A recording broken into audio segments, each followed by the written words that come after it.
नमस्कार विद्यार्थी मित्रांनो, ग्रोइंग स्टुडंट्स या यूट्यूब चॅनलमध्ये पुन्हा तुमचं स्वागत आहे. विद्यार्थी मित्रांनो, आदिवासी विकास महामंडळ भरती 2026 याच्या अनुषंगाने आपण जी private year question paper series चालू केलेली आहे त्यामधील हा एक व्हिडिओ आहे. व्हिडिओमधील एकही पॉईंट स्किप न करता व्हिडिओ पूर्ण पाहायचा आहे की जेणेकरून तो येणाऱ्या परीक्षेसाठी तुम्हाला अतिशय महत्त्वाचा ठरणार आहे. तर विद्यार्थी मित्रांनो, सर्व व्हिडिओ आपण ऑनलाईनवर पद्धतीने पाहत आहोत आणि अतिशय महत्त्वाचे आहे. तर जास्त वेळ न घेता आपण व्हिडिओला सुरुवात करूया. चॅनलवर पहिल्यांदाच आले असाल चॅनलला सबस्क्राईब करून ठेवा. व्हिडिओ आवडला तर त्याला एक लाईक नक्की करा आणि काही प्रश्न असतील तर ते कमेंटमध्ये नक्की कळवा. तर सुरू करूया.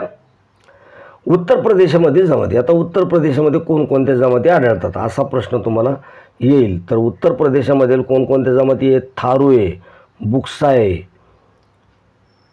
त्यानंतर कोल आहे, बैगा आहे आणि आगरी आहे. एवढ्या जमाती काय आहे? उत्तर प्रदेशामध्ये आहे. आता थारू जमातीबद्दल याच्यापूर्वी आपण थारू जमातीबद्दल बरीचशी माहिती पाहिलेली या ठिकाणी आपण पाहू. कारण उत्तर प्रदेशातील एक महत्त्वाची जमात आहे. ही उत्तर प्रदेशातील सर्वात मोठ्या जमातीपैकी एक जमात आहे आणि ही जमात स्वतःला काय किरात वंशाची मानते आणि दिवाळीला शोक दिन म्हणून साजरा करते. महत्त्वाचा प्रश्न आहे, कारण असे प्रश्न परीक्षेमध्ये टाकले जातात की दिवाळीला शोक दिन म्हणून कोणती जमात साजरा करते. तर काय उत्तर येईल? थारू जमात. आणि ती काय करते? स्वतःला कोणत्या वंशाची मानते? तर किरात वंशाची मानते. किरात म्हणजे उदाहरणार्थ समजा जे रावण याच्या वंशाची स्वतःला ते मानतात, म्हणून ते काय दिवाळीला काय करतात? शोक दिन म्हणून साजरा करतात. आणि त्यानंतर आपण दुसरी जमात बघूया उत्तर प्रदेशाची. तर ती बुक्सा जमात आहे. तर ही काय आहे? सोनभद्र जिल्ह्यात आढळणारी जमात आहे. बुक्सा जमात कोणत्या जिल्ह्यात आढळते? उत्तर प्रदेशामध्ये सोनभद्र जिल्ह्यात आढळते. आणि लोखंडी अवजारे बनवण्यात ही जमात काय कुशल आहे. आता तुम्हाला याच्यापैकी असाही प्रश्न विचारला जाईल की सोनभद्र जिल्हा कोणकोणत्या राज्यांना जोडतो? कारण भारतामध्ये सोनभद्र हा एक जिल्हा असा आहे की तो 4 राज्यांना जोडला जातो. मग ते 4 राज्य कोणते आहे हेही लक्षात असू द्या. बिहार आहे, झारखंड आहे, छत्तीसगड आहे आणि मध्य प्रदेश. या राज्यांना कोणता जिल्हा जॉईंट आहे? तर सोनभद्र या जिल्ह्याने हे राज्य उत्तर प्रदेशाशी जोडले जातात. त्यानंतर बघा, उत्तर प्रदेशामध्ये पुन्हा एक जमात आहे कोल जमात. या जमातीचा व्यवसाय काय आहे? तर ते बांबूच्या टोपल्या बनवण्यासाठी प्रसिद्ध आहेत. त्यानंतर बघूया आपण बैगा जमात. आयुर्वेदिक आणि वन औषधीचे त्यांना काय आहे? पारंपरिक ज्ञान आहे. कोणत्या समाजाला, जातीला? तर बैगा ह्या जातीला. आणि आगरी ही जी जमात आहे तर ती खाणकाम आणि लोहखनिज उत्खननाच्या व्यवसायात गुंतलेली जमात आहे. आगरी आहे. पुढचा प्रश्न आपण बघूया. मध्य प्रदेशातील जमाती. सर्वात जास्त आदिवासी जमात कोणत्या राज्यात आहे? तर ते आपण बघितलं मध्य प्रदेशामध्ये. मध्य प्रदेशातील जमात भील जी जमात आहे हिच्याबद्दल आपण या ठिकाणी काय करू? माहिती घेऊया. हिचं वैशिष्ट्य काय आहे? ही भारतातील आणि मध्य प्रदेशातील सर्वात मोठी जमात आहे. ही जमात फक्त मध्य प्रदेशातच नाही तर भारतातील अनेक राज्यामध्ये बहुतांश काय होतं आपल्याला पाहायला भेटते. आता भिल्ल हिचा अर्थ काय आहे? तर भिल्ला हा शब्द बिल्ला या शब्दावरून आला आहे आणि बिल्ला या शब्दाचा अर्थ होतो धनुष्य. हे समाज कोणकोणती सण साजरे करतात आणि यांचा सणाला जो नृत्य प्रकार होतो तो कोणता आहे? तर बघा, भिल्ल समाज घुमर आणि भगोरिया सण आहे. तर हे कधी साजरे करतात? तर होळीपूर्वी साजरे केले जाणारे सण आहे घुमर आणि भगोरिया. त्यानंतर बघा, हे जे घुमर नावे तर हे नृत्य प्रकार राजस्थानमध्ये सुद्धा खूप काय प्रसिद्ध असणारा नृत्य प्रकार आहे. आता यांची परंपरा बघा काय आहे? यांना कसे राहणीमान आवडते? तर बघा, यांना गोंधवून घ्यायला म्हणजे गोंधणं सर्वांना माहिती आहे की जे टॅटू काढले जाते अंगावर कुठेही समजा टॅटू काढून घेणं यांना काय होतं? खूप आवडतं. आणि शेती कशा प्रकारे करतात हे बघा. किंवा असाही प्रश्न तुम्हाला येईल, चिमटा शेती म्हणजे काय? चिमटा शेती कशाला म्हणतात? तर जंगल जाळून शेती करणे याला काय चिमटा शेती म्हटलं जातं. जंगल जाळून शेती करणे याला चिमटा शेती असं म्हटलं जाते. भिल्ल या समाजांच्या घरांना काय म्हटलं जाईल असा प्रश्नसुद्धा तुम्हाला विचारला जाऊ शकतो. तर त्यांच्या घरांना कू किंवा टापरा असं म्हणतात. कू किंवा टापरा या घरामध्ये कोणता समाज राहतो असाही प्रश्न विचारला जाईल. किंवा भिल्ल समाजाच्या घरांना काय म्हटलं जातं असाही प्रश्न तुम्हाला विचारला जाईल. तर यांच्या घरांना काय कू किंवा टापरा असं म्हटलं जातं. आणि जंगल जाळून शेती करते याला काय चिमटा म्हटलं जातं. पुढचा प्रश्न आपण बघूया. मध्य प्रदेशातील आपण भिल्ल जमातीबद्दल पाहिलं, पण पहिल्या नंबरची जमात भिल्ल आहे आणि दुसऱ्या नंबरची जमात गोंड आहे. तर त्या गोंड जमातीबद्दल आपण बघूया काय हिचं वैशिष्ट्य काय. ही भारतातील दुसरी सर्वात मोठी जमात आहे. त्यानंतर गोंड या शब्दाचा अर्थ काय आहे, तर या नावाचा अर्थ असा आहे कोंडा म्हणजे टेकडी या शब्दावरून आलेला आहे. ते स्वतःला काय कोटूर म्हणून घेतात. यांच्यामध्ये विवाह पद्धती कशी बघा. दूध लोटाया ही जी विवाह पद्धती ही काय सर्वोत्तम पद्धती मानली जाते यांचं. आणि शेतीला काय म्हटलं जातं यांच्यामध्ये गोंड लोकांमध्ये, तर शेतीला दह्य असं म्हटलं जातं. कारण असाही प्रश्न तुम्हाला बऱ्याच वेळेस पडू शकतो. गोंड लोकांमध्ये शेतीला काय म्हटलं जातं किंवा दह्य शेती कोणता समाज करतो असे प्रश्न तुम्हाला विचारले जाऊ शकतात.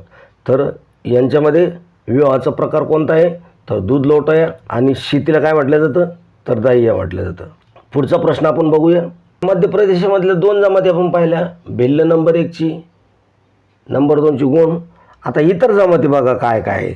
त्या ठिकाणी पानिक आहे, बंजारा आहे, पारधी आहे, अशा बऱ्याचशा जमाती मध्य प्रदेशमध्ये तुम्हाला आढळून येतात.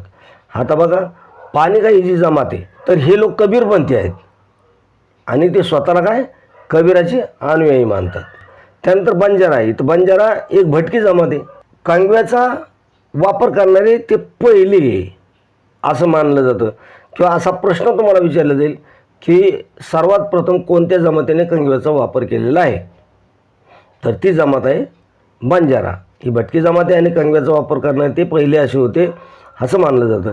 त्यानंतर पारधी, परधू या शब्दापासून पारधी, तर ते काय पक्षी आणि प्राणी पकडण्यात कसे असतात पारंगत असतात.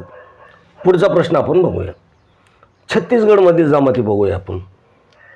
आता छत्तीसगडमध्ये किती जमाती आहे, तर इथं एकूण 42 जमाती आहेत. किती गट आहे, 42 प्रकारच्या जमाती छत्तीसगडमध्ये तुम्हाला आढळून येतात.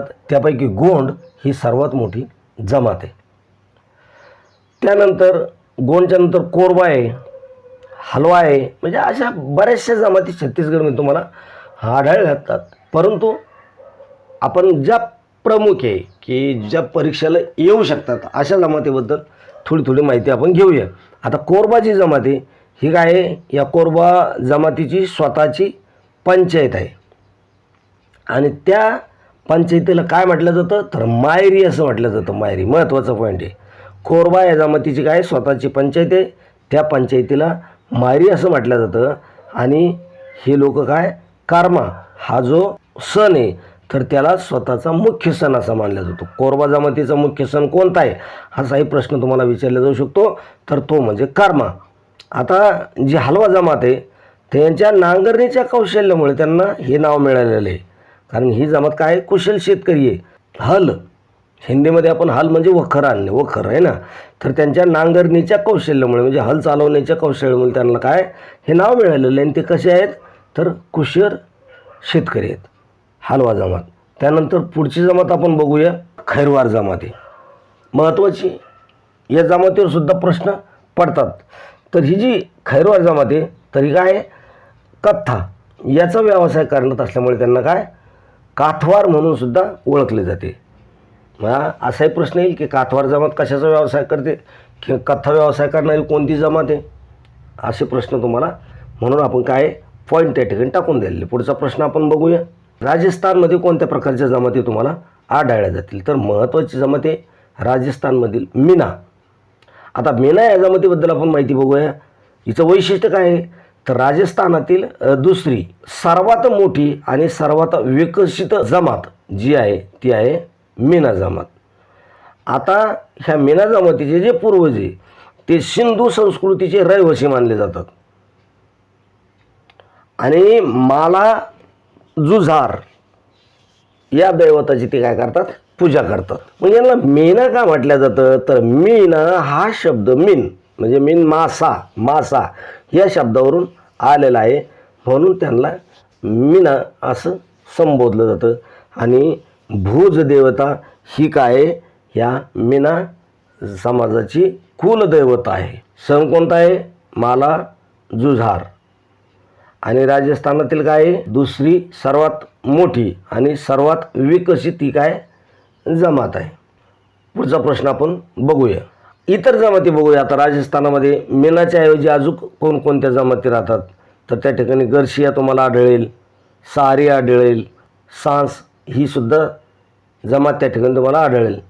गर्शिया जमात जी ही काय स्थलांतर करत राहते. आणि यांची जर विवाहाची जी प्रथा आहे तर कशी, लग्न झाल्यानंतर मुलगी मुलाची तर जाते आपल्याकडं, तर यांच्यात तसं नाही, तर मुलगाच हा घर जावई म्हणून त्या ठिकाणी राहतो. हा एक काय मनोरंजक प्रकार यांच्यामध्ये परंपराची ती आहे गर्शिया समाजामध्ये.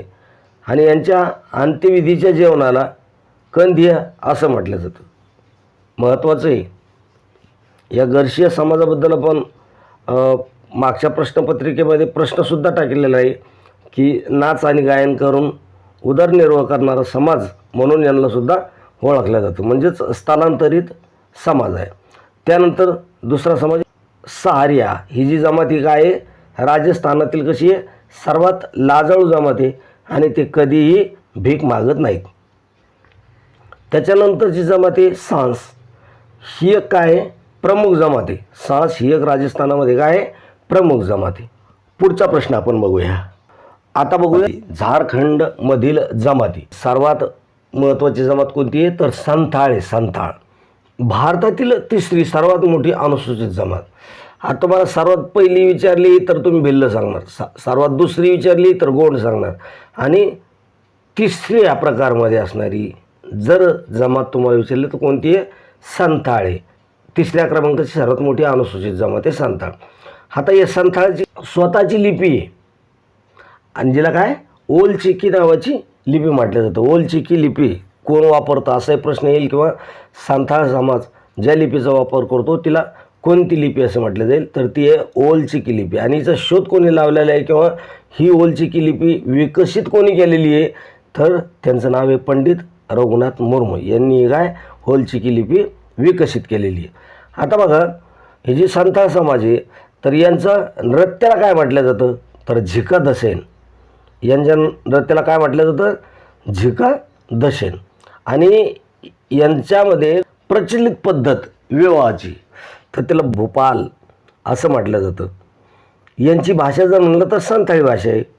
परंतु हे लक्षात ठेवा की जी संथाळी भाषा आहे तर हिला भाषेचा दर्जा मिळालेला आहे. संथाळी भाषेचा समावेश संविधानाच्या 8व्या अनुसूचीमध्ये करण्यात आलेला आहे. पुढचा प्रश्न आपण बघूया.